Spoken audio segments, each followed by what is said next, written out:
pernah juga kan ya Mas Kang Ispan itu mengadakan terkait sosialisasi emergency plan ya. Yang yang terkait kalau misalkan ada kecelakaan amit-amit ya.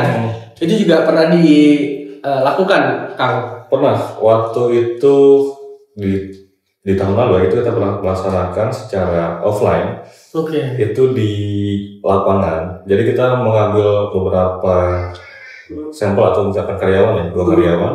Kita jelasin tuh gimana caranya, kan cara penggunaan aparatnya, cara evakuasinya juga terkait kebakaran maupun cara pelepasan akinya itu kan dari pelepasan aki yang kecelakaan gitu agar tidak terbakarnya merambat ke mobilnya kayak gitu.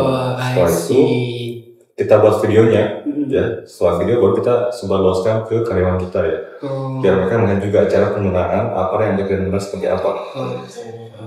Berarti sosialisasi rutin juga di online atau komunikasi juga jalan ya? Jalan. Oke. Nah, ini kan ada beberapa pertanyaan nih, Kang Ispan.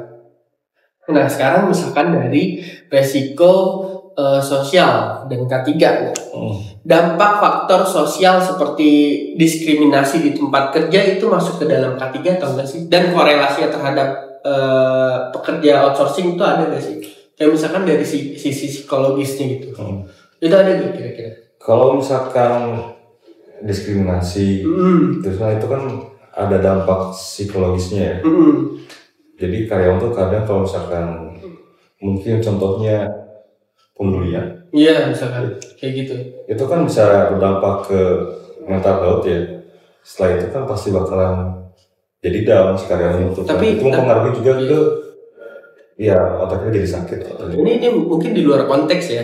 Cuman gue penasaran aja nih. Maksudnya dari K3 itu sebenarnya dari lingkup psikologisnya juga iya apa enggak sih gitu. Misalkan karena kan K3 itu kan keselamatan. K3 kan bukan cuma tentang keselamatan misalkan bawa mobil atau bawa forklift atau misalkan di pabrik gitu kan. Nah, tapi di satu sisi lain itu ada juga apa enggak sih?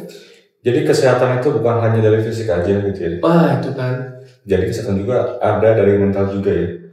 Contohnya itu ada salah satu contoh seperti perundungan, terus ya mohon maafnya pencabulan gitu kan. Itu kan bisa membuat ya terus lanjut lagi.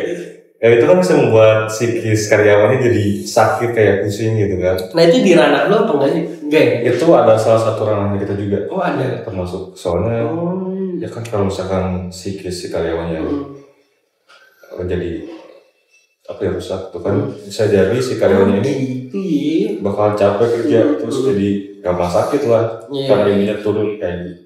Oh gitu ya, berarti ini di luar konteks ya, karena kan gue penasaran juga ya, berarti dari segi kesehatan psikologinya juga ada juga ya? Ada. Oke. Nah kalau misalkan itu kan dari psikologi ya, gue juga penasaran nih, misalkan kan kayak di pabrik-pabrik gitu kan, itu pasti kan ada APD kan? Nah APD-nya itu tuh pasti diganti setiap tahun atau ada kerusakan APD, misalkan contoh helm, wah udah rusak nih langsung diganti atau ada standarnya guys. Kalau helm kan ada SNI. Nah itu K3 juga ada kan?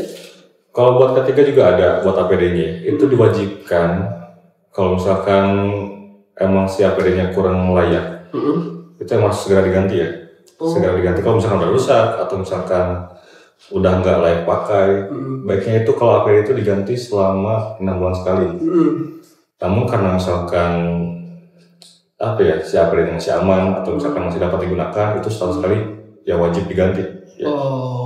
Setahun sekali wajib diganti. Wajib diganti. Iya.